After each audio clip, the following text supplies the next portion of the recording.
episode may contain language or discussions that may be offensive or triggering.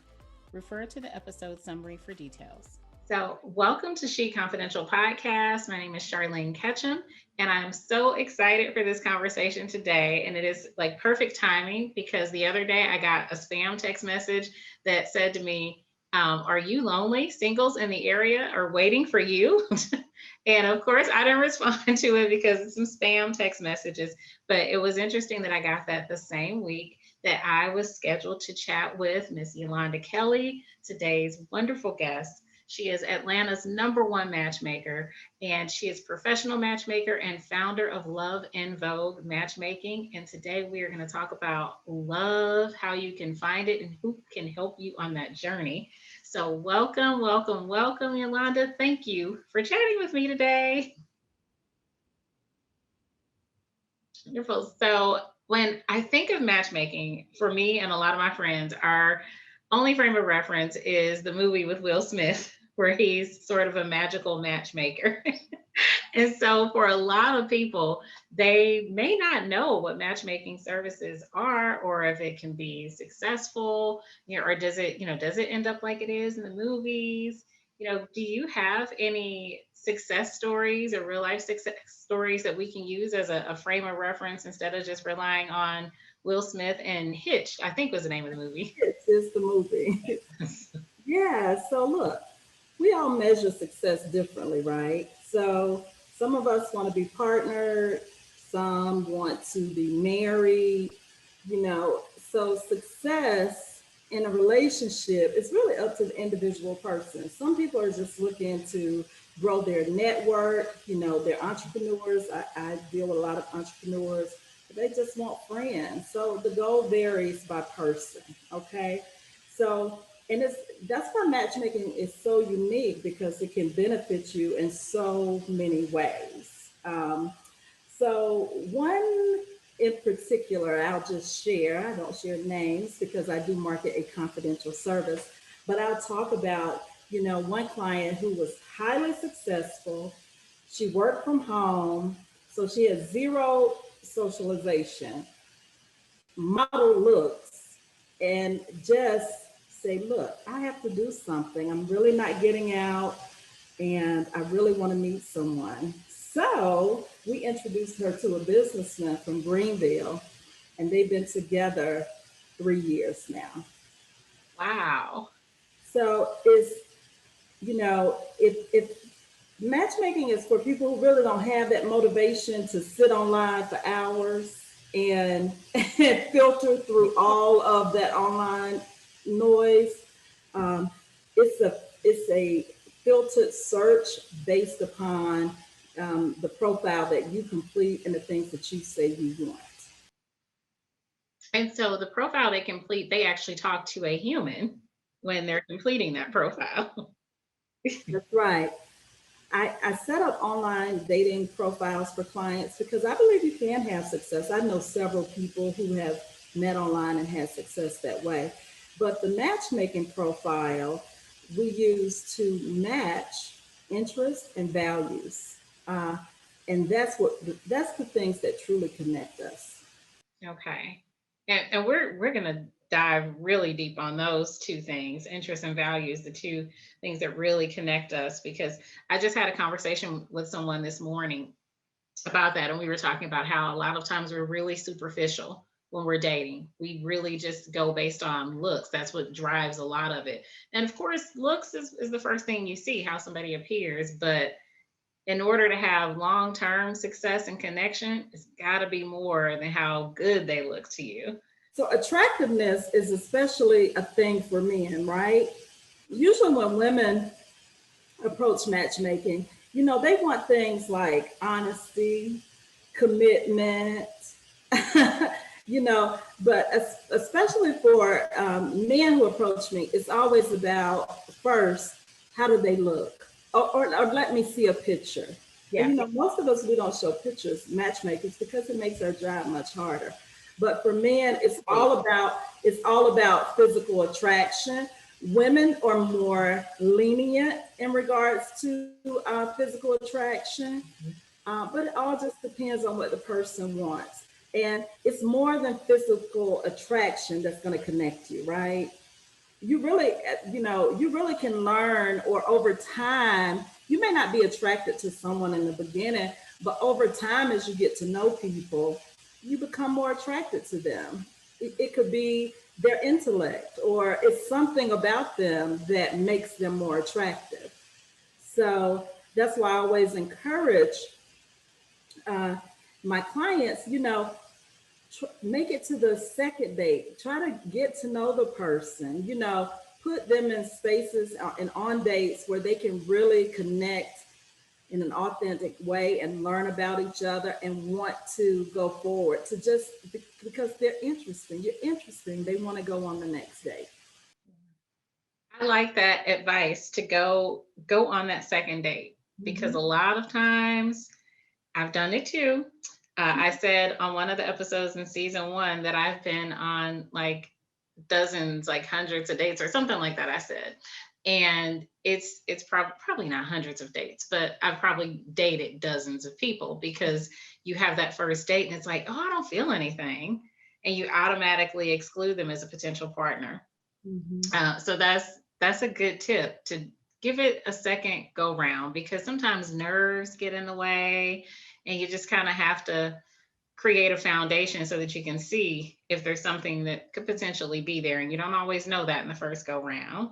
Mm-hmm. So why do people typically consider matchmaking services when they can respond to the spam messages on their cell phone and do the hotline or do online dating? Like, why do people consider matchmaking? Yeah, so matchmaking services have been traditionally provided to like affluent single men, especially white men, Hmm. and cultures like Indian cultures, Jewish cultures.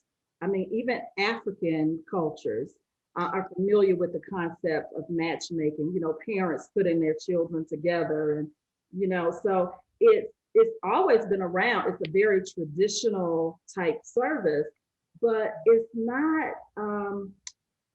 I don't know. Our community just has not embraced matchmaking in the same way, I'll say. And unlike online dating, people really choose matchmaking, that they don't really have time for all that online space. A lot of my clients don't even have an online presence. So this makes matchmaking a great choice, and they don't have to filter through all of those matches and deal with things like ghosting online and why didn't this person call me back, or Yeah. all the emotions that go along with that when you're talking to someone and you think a connection is happening, Mhm. or you just spend your time texting but you never actually go on a date. So that's Mhm. that makes matchmaking really valuable in this time when people really want to connect and the online space is really just crowded. Yeah. This is a service for people who they're open to a process and they really want to get results. I like that. I like that.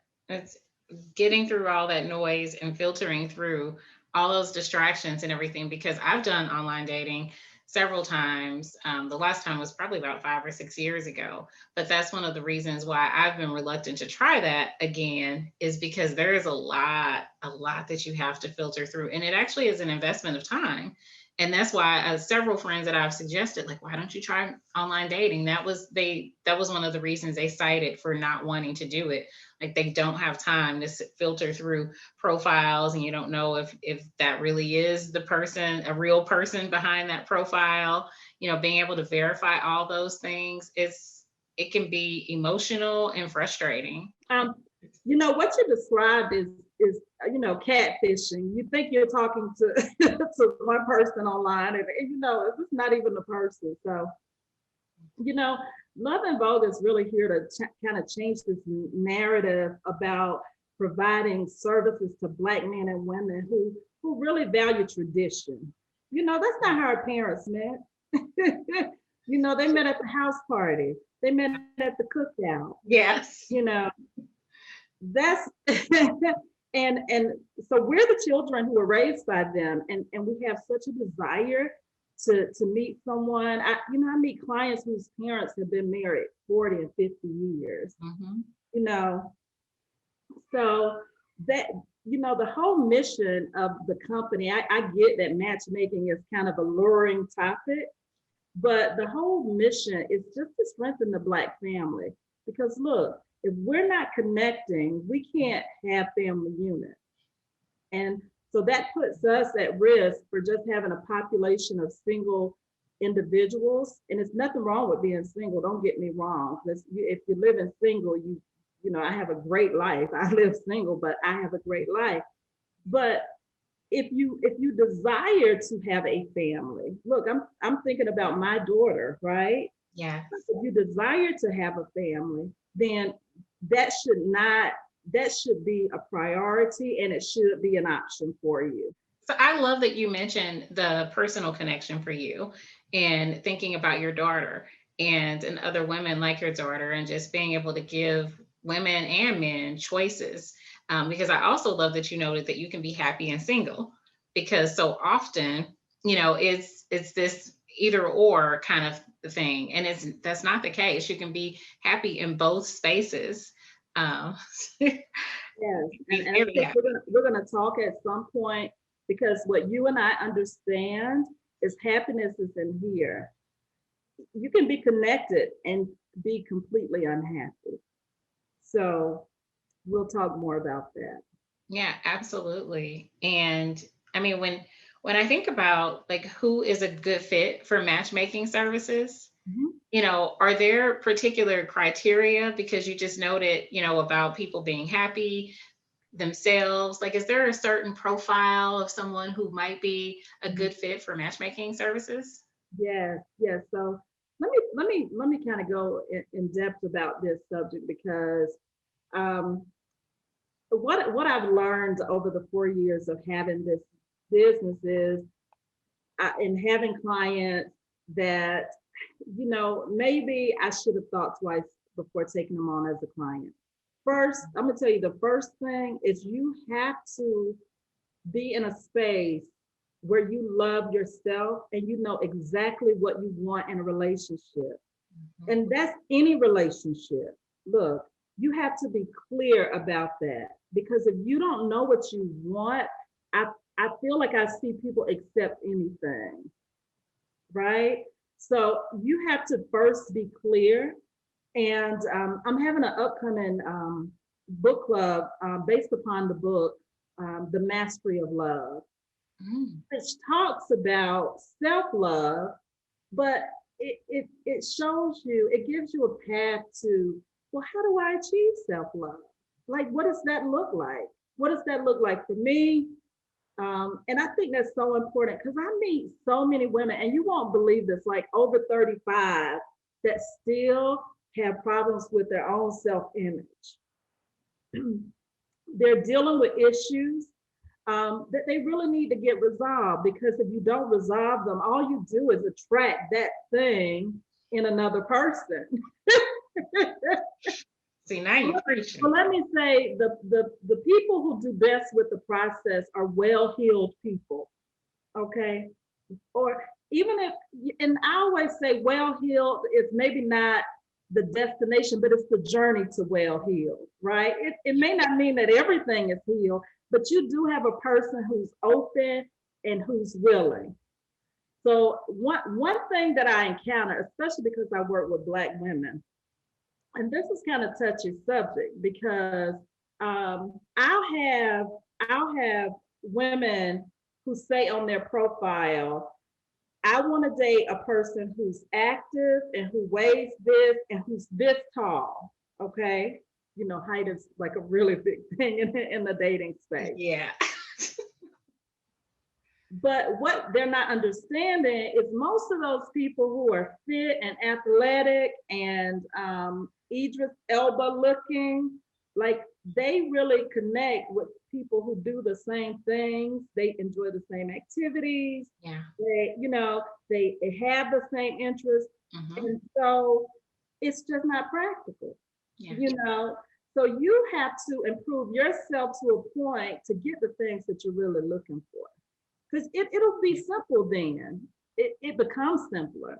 Yes. So working on self, it's like the number one thing you can do before you invest in a matchmaking service. I love everything that you just said because it's something that She Confidential is founded on really trying to help women, find themselves and really understand that self-care is more than just massages, and it's more than just pedicures and buying ourselves pretty things and taking luxury vacations. It is about addressing that trauma, addressing what barriers are there to keeping you from being able to be vulnerable, addressing like you have these standards for who you say you want to be your mate, but one, why are those your standards and prerequisites? Are you able to match those standards and prerequisites? Can you reciprocate? Can you reciprocate? So key. It's so key. Yeah. Get it. Yeah. That's what I'm saying. Like you can want something, but are you willing? And I found that in my own self, in my own relationships, at some point it came to me like, okay, I'm divorced. And I look at my friends who are wives and I began to say to myself, like, I'm not willing to really put up with some of that stuff, So Yeah. you need to be honest. So what is it that you really want? Yeah. And that is a question that you must answer before get on this path to connecting or just sitting there feeling like you want something and you don't even want it.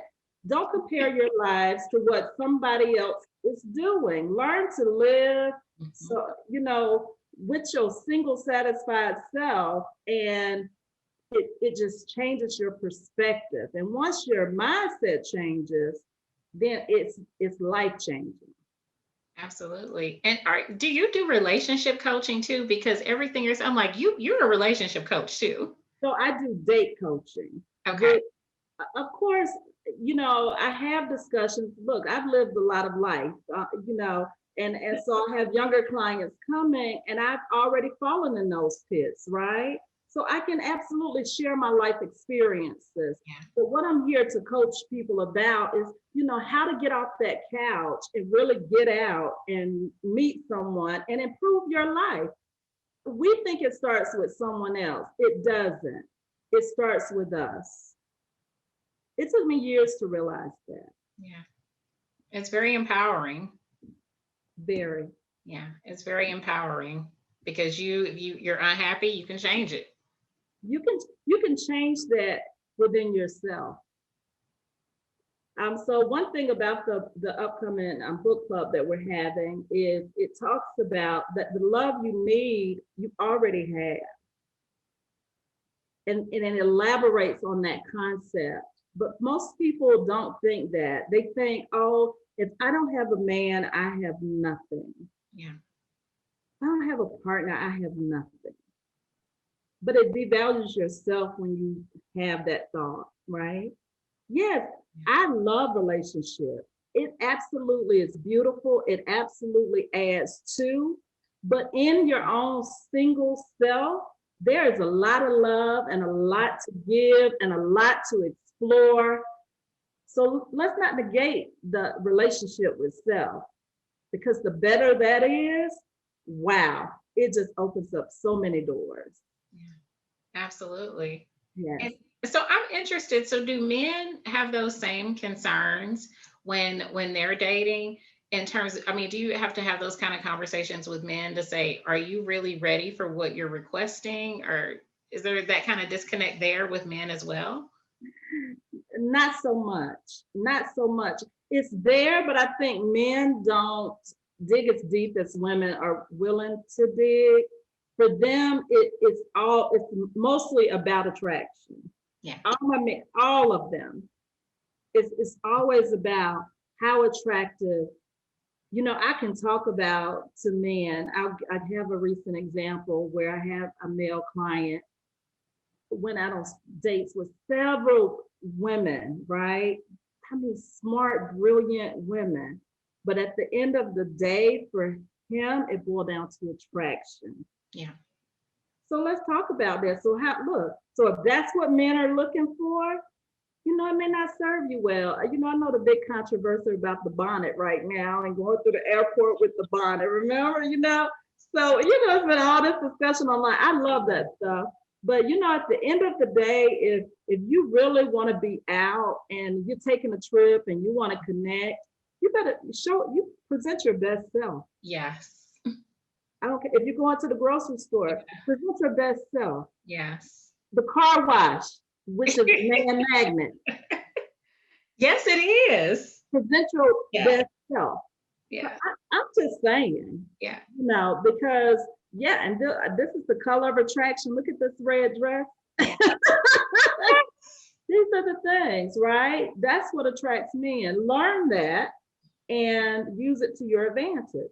Because that first, before they say hello, there is attraction. And that's the reality of it. It's just the reality. Okay.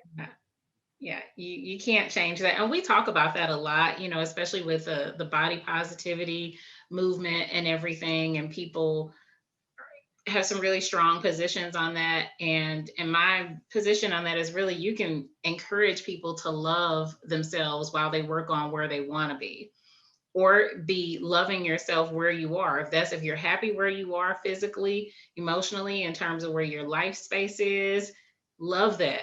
Fully love that. But if you want to change it, you can love yourself while you're evolving as well. That's absolutely true. And it's all types of men in the world who are going to be attracted to all types of women.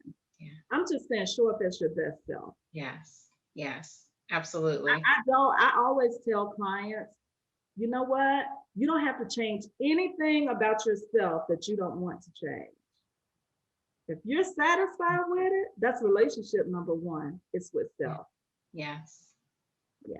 Which is an important consideration. Now that when you say that, because a lot of times I hear, and I've said it myself, there are certain things like, I'm not going to deal with that. And I've heard friends say, I'm not changing myself for any man. And you just said, we have to give ourselves permission to be okay with that, to acknowledge that and be okay with that. But that might also mean that this man that you're trying to pursue is not the one for you. You can't have both. You can't, and you have to consider that. Like, you're okay with it, and I'm fine with that. But don't ask me to present something else that I know is not gonna work. Have you had to have those difficult conversations? It's so hard. It's so hard for me because I want it to be a positive. I want matchmaking to be a positive experience. I want to bring to people something that's positive and never hurt their feelings. But you know what? I'm finding that it's better that I'm honest. Yeah. It's better that I'm honest, because if I'm not, it's like, if I'm not sharing honest feedback. So after clients go on a date, right, I get feedback from both my client and the person that they went on a date with. Okay. And sometimes the feedback can be kind of harsh. And in those early years, I thought, I don't really have to be just, so direct about it. But I found that it really is better for the client when they know what's stopping or hindering them from connecting, right? Yes. And they can decide if they want to change it. They can decide, because it's just one person's feedback. But if you go on 2 dates and 3 dates and you're still getting the same feedback, you have to do a self-assessment. Yeah. And what are some of the common things that you hear, the common complaints or challenges that people have in dating? Yeah. So, this is something that men and women will both complain if they think the person is not physically attractive. But the woman will usually be more accepting of that point. Yeah. Men will say, I don't want a second date because she's not my type. Yeah. Quick. Men are quick. And I wish women would learn to do the same thing. Just say, yeah, I like them, okay, but he wasn't all that. Let's try another, But women will just make the exception. Yeah. Yeah. Yeah. We have to learn to speak up and say what we're gonna tolerate, not tolerate, what we want, and if it's just not what you want, But I see that women are just so much more accepting because they just want the companionship. But what we all have to do is stop and say, no, this is what I want for myself in my life, you know.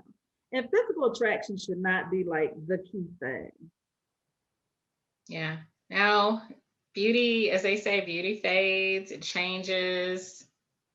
It's not going to help you if you get sick or if you run into financial challenges, or even over the last year during COVID. A lot of couples struggled with this. I don't Yeah. care how You fine, can't how go to work and sexy you were. spend 8 hours apart every day and you're in the house with each other. So I get that. Yeah. Yeah. Especially if the physical attraction was the main driver. Mhm. That gets old after a while. Yeah, it can't because then you'll be in a relationship with someone who maybe doesn't enjoy the things you enjoy.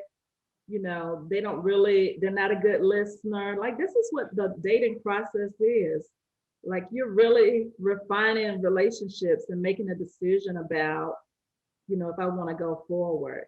And I love the fact that you say, I've gone on several dates. Yeah, you should be dating several people. And until someone is ready to commit to you, you are single. I love that wisdom, and it took me a long time to Yeah. embrace that, because a lot of it is changing mindsets, and that's what I hear you saying. And a lot of that, we need to assess our perceptions of things and really do the work to figure out, like, why am I moving this way, and is this serving me? How Yeah. is it serving me? We're carrying traditional values, but the world is not so traditional anymore, you know? So you really have to understand, like, what is your ask? Like, what do I want? What am I asking for? What are you asking the universe for, right? Yeah. Yeah. Absolutely. And how forthcoming should people be when dating in that? Because I've heard some people say that it's a turnoff for men if you go out with a man and you explicitly say, "Hey, I'm looking for a monogamous relationship and I want to be married. I'm looking for marriage." Is that something that women should avoid saying? Like, how forthcoming should people be in articulating their ask to a prospective partner? You should never avoid speaking what you want. If this is what I want, I'm going to tell you. Maybe you're just not the person to give it to me. What women should do is be okay with the answer. It's okay. Like, if you don't want what I want, I just went on a date and, well, we may have had a great time, but you don't want what I want. Yeah. But there are, and see, we feel like, because we feel like the supply and demand is so off, right? Like, we're just willing to just accept these things and just don't accept it. Just say, okay, you don't want what I want, but that's okay. Yeah. It's okay. That don't mean you can't be friends. It doesn't mean you can't be business partners. See, we always think that the end goal is intimacy. It's not. I have many great male friends that I value for different reasons, right? It Yeah. doesn't have to just be about intimacy. But if I Absolutely. gain a friend from going on this dinner, or a business relationship from going on this date, it's worth it. Yes, absolutely. I like that you say that, because one of my closest guy friends, like one of my best friends, is a guy that I met online dating. We dated. It didn't work out for us dating, but this is somebody I love and this is my boy. Like, Yeah. so it's great. It can happen, but you've got to be open, to that, and not think that the end game has to be that I'm going to marry and live happily ever after with everyone. Yes. So you can have a goal of marriage or a partnership or whatever, but with every goal, don't you break the goal down step by step, right? So Yeah. dating is just a step, and it's getting to know them. Like, it's almost like you don't go on a date and marriage, you're not marrying them on the first date. Like, get that out of your head. Getting to know them on the first date. It's the goal. You have a goal in mind, but dating is that process along the way, right? Self-reflection, self-love, all of that. That's a part of the process to get to the goal. Absolutely. That's where we do the work. Do the work. What inspired you to start helping people find love? Mm-hmm. I live in Atlanta, and Atlanta is a vibe. It's its own culture. I raised two children here. I got divorced, and I just wanted to introduce quality people into my circle. And I got really tired of hearing this narrative of, Black women being single, Black men dating multiple women. I was just sick of that. And I said, you know what? It has to be a better way for us to relate to one another and connect with each other. So, it was some shows that really kind of sparked my interest, and I love those shows. And so I said, oh, I started researching and I went to the Matchmaking Institute years ago. And I didn't even start the business when I went, but I was so fascinated by what was happening, but it wasn't happening enough for us. And that was like really my true motivation is, if not, and I always say this to God, if not for me, if for somebody else, I'm fine with it. Like, I just want to be that person to bring people together. And that's really just been my true motivation. I've taken my time with this and I've seen this business grow. And, it's just so rewarding in so many ways. When I hear women who haven't been in relationship for years, that's when I have a consultation and I talk to women and I say, okay, when was the last time you dated someone seriously? And they're like 6-7 years. Yeah. And I said, well, when was the last time you had an intimate relationship? 6-7 years. And I was like, it is a part of our human need that's not being met. Yes. And you can't be fulfilled if those things are not being met. And I wanted to do something about it. I just want to offer a resource or an option that we haven't had. Yeah. It's so important. I think that we spend so much time talking about all the other aspects of our lives, our career and physical fitness, and all those things are important too. Mm-hmm. But our relationships directly impact everything else.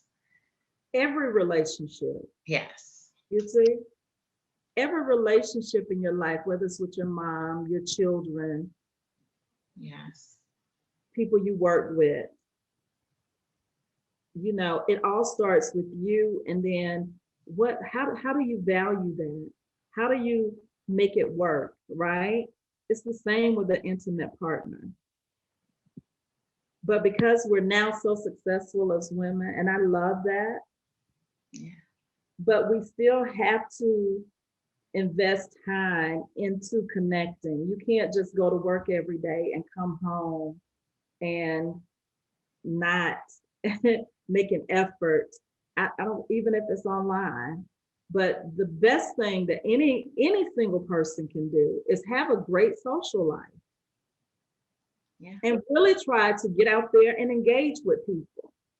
Go to events, travel, do those things, because that's the best opportunity to meet a partner. That's your best opportunity. Yeah. And to learn what you're looking for. I think most of my 20s, the reason I had so many dates is because I honestly didn't know.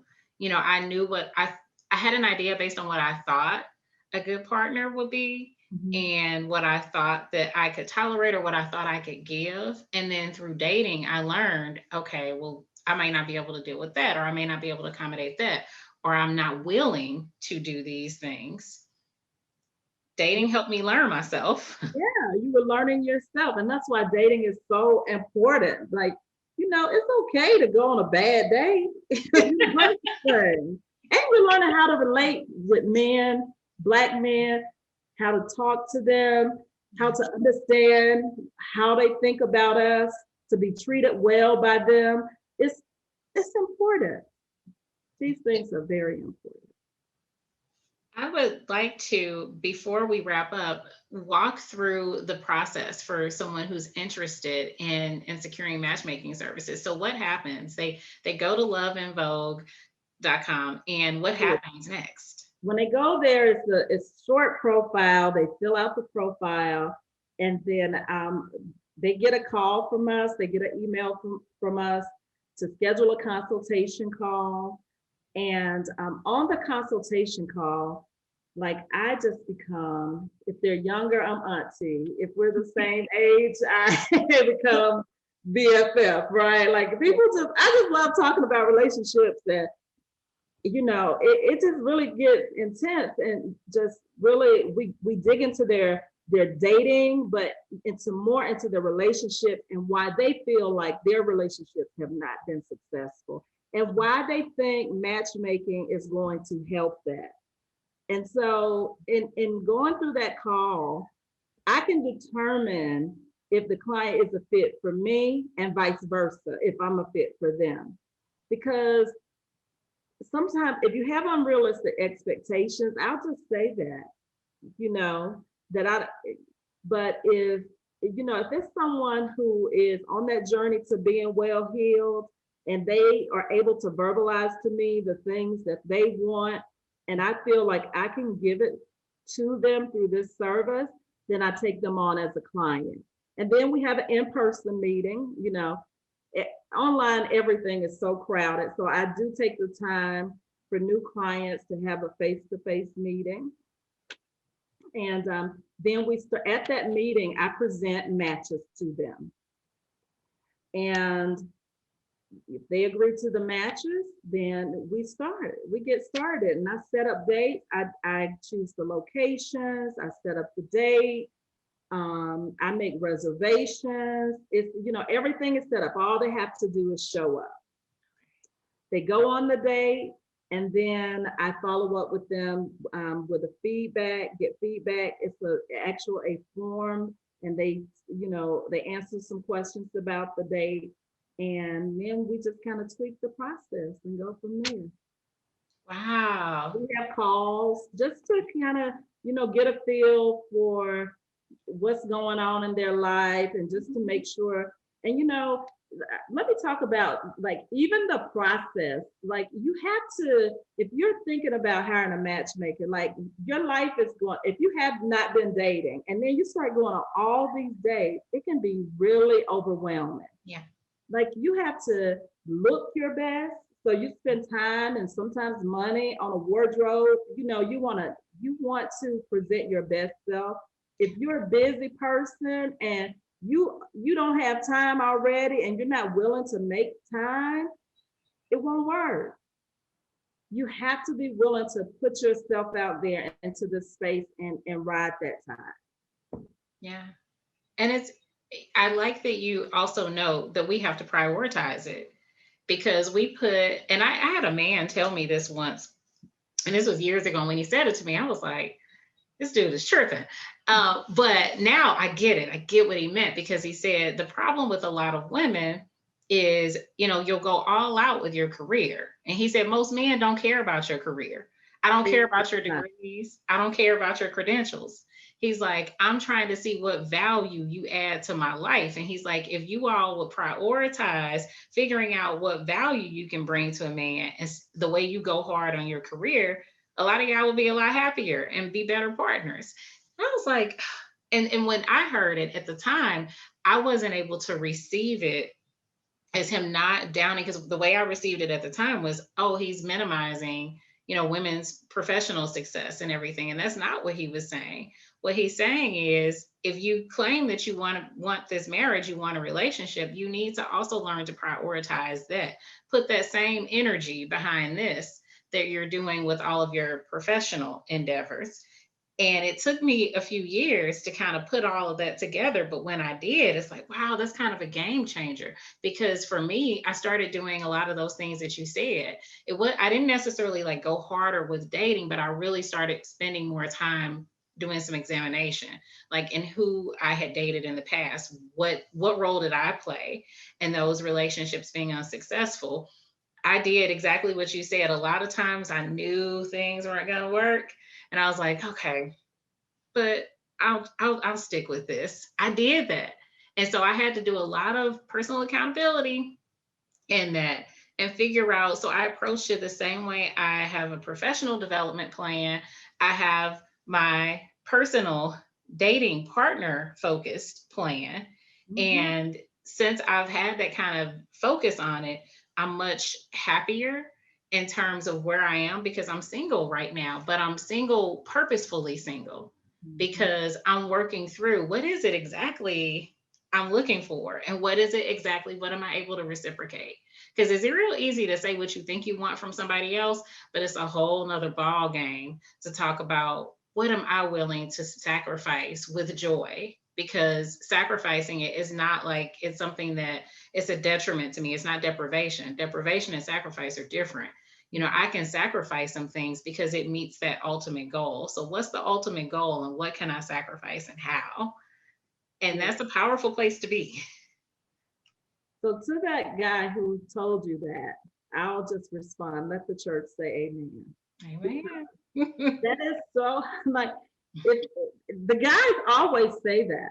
Yeah. They do not care about our career success. Because look, we are individual people. We want to come together well with someone. Yeah. And when we come together and share that common goal, that's what's going to make it click. But we're not going to need anything from that person, or that person's not going to need anything from us. Yeah. That's our best shot at the relationship. That's our best shot. Yeah. And to have a plan, I mean, you're just spot on, because you'll revisit that and think, oh, it's just not for me because of these reasons. You'll constantly assess the people in your life. But we know when it's for us. We know when it's working. And sometimes we're the ones who mess up, you Yeah. know, because, we wanted to look and be packaged a certain way. We've made those mistakes. And that's what life is getting to know ourselves better, and then to make less of those mistakes, less of those judgments. I find women can be very judgmental. I meet plenty of good men. That's the great news. It's plenty of good men, but they just don't look the way we want them to look, or they don't have the appeal that Yeah. we want them to have, and so we just overlook them, and they're Yeah. great men. I'm glad you dispelled that myth because we talk about that, my friends and I, a lot, because you hear the statistics that Black women aren't getting married and that Black men don't want Black women and all these different things. There aren't any good men. And I know that it's not true because, for one thing, I've dated a bunch of good men. They just weren't for me at Mhm. that particular time in life. And I have friends who are good men. Yeah. And we when we meet good people, and I think let's just put it in a people spot, Mhm. because what I consider a good person is someone who is kind. They're respectful. They have these qualities that are good qualities. But Mhm. sometimes you can meet that person and it could be something that turns you off about them. But what we should realize is that we should ask ourselves, is it something that can be changed? And you can ask that person, if you're honest with them, if you're honest with them, you can see if they want to change it, right? But we never get there because the communication just never happens. We just form the opinion or judgment, and we never communicate, and we just let good people move out of our lives. That's a good point. How many deal breakers have people had that actually didn't have to be a deal breaker? Yeah. Yeah, it really doesn't have to be if you're willing to communicate. I mean, especially if you're really interested in the person, Mhm. But it's this thing that just kind of you like, I don't. I just don't like that. Well, have you talked about it? Have you talked about it? And even more important, does the other person show a willingness to change it? If they want to change it. Now, if they don't want to change it, it's what it is. And are you willing to accept it? So it's all that relationship work.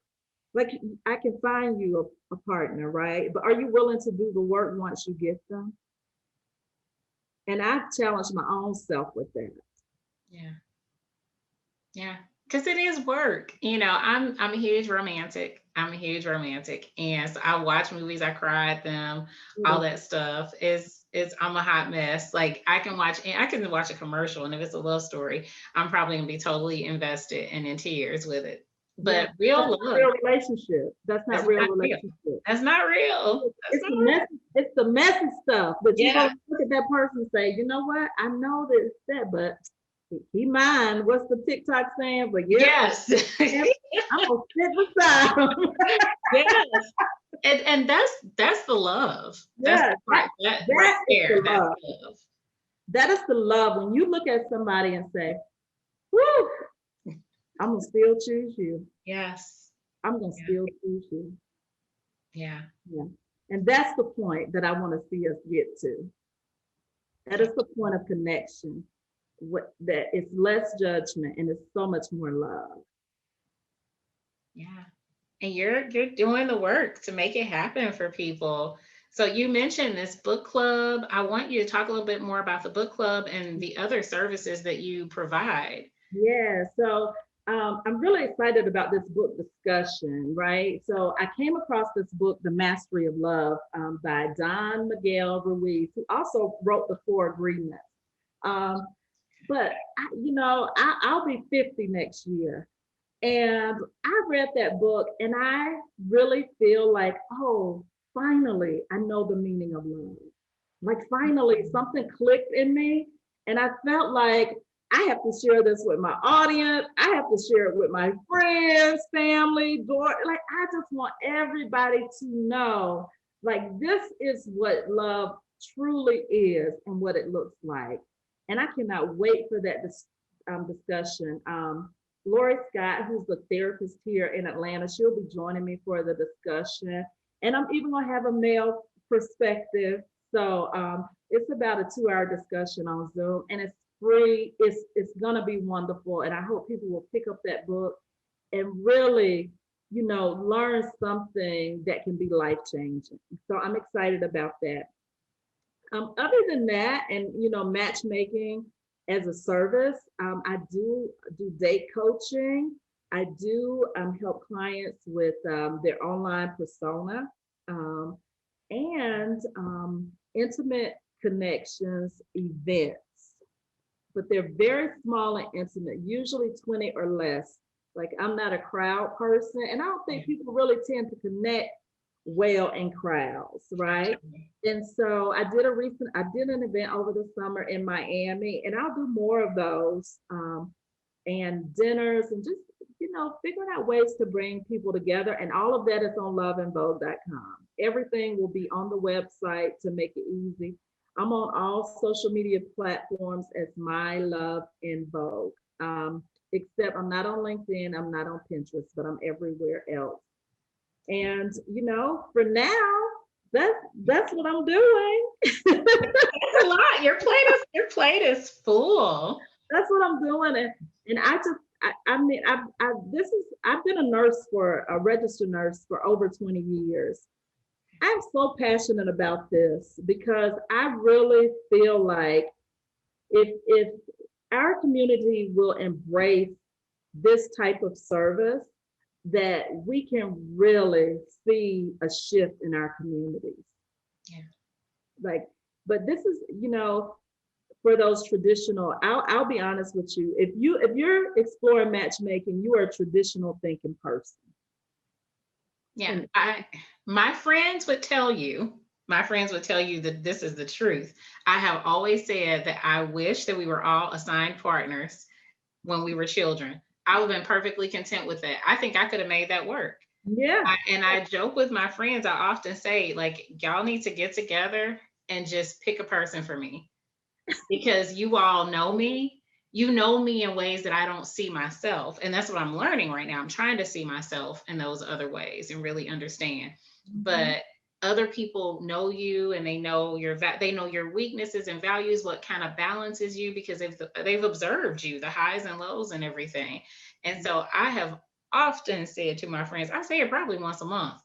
I Yes. should just assigned a husband to me a long time Yeah. ago. And get your friends to manage your online profile. Get your family to introduce you to someone. That's the thing that works because they know you well. I trust my friends to do that for me. I Yes. try to hook my daughter up all the time. Like she really is like, Mom, like like you're doing too much. My son too, same thing. I'm always like, oh no, but she's so like this is the one. Yeah, like yeah. Yes, that is wonderful. Well, I should have known that you were in the healing field. I shouldn't be surprised that you're a nurse, because I mean, what you're doing in matchmaking, it is just helping people find love, is helping people find a pathway to healing and sustainability. And that is the core of our community, truly. So you're doing an important service. I don't even want to call it work, because I feel like that minimizes it a bit, but it's an important service. Yes, it is. Yes, and I'm gonna keep doing it. My tagline is experience connection, and that's what I'm here to do. That this is my new purpose, and I'm gonna continue to work on it and work with people and make as many matches as I can. Wonderful. Everyone, you can follow Miss Yolanda Kelly at loveinvogue.com. Yes, And on all the social media, I will have her website, and all the Instagram, Facebook, all those social media handles will be in the description box for the YouTube video and in the description box for the podcast app. So if you're watching, listening, just go to the description and you can find all of her contact information. And thank you again for everything that you do, because this romantic really appreciates you. And I know that everyone else does as well. I'll be looking for your singles events. And so, before we wrap up, those things are around the country, it sounds like, because I know you're based in Atlanta, but you mentioned Miami. So you have those kind of all over? yes, because a lot of my clients tend to be entrepreneurs and they love to travel. And so we will have events throughout the US. I have clients all over the US. So, but Atlanta is home. Atlanta is the base for the business. Okay. But people who are interested all over the country can certainly work with you. They can work with me because I'm working with matchmakers everywhere. Perfect. Wonderful. All right. Thank you so much. Thank This is Charlene Ketchum. You have been watching or listening to She Confidential. Thank you all. Until next time.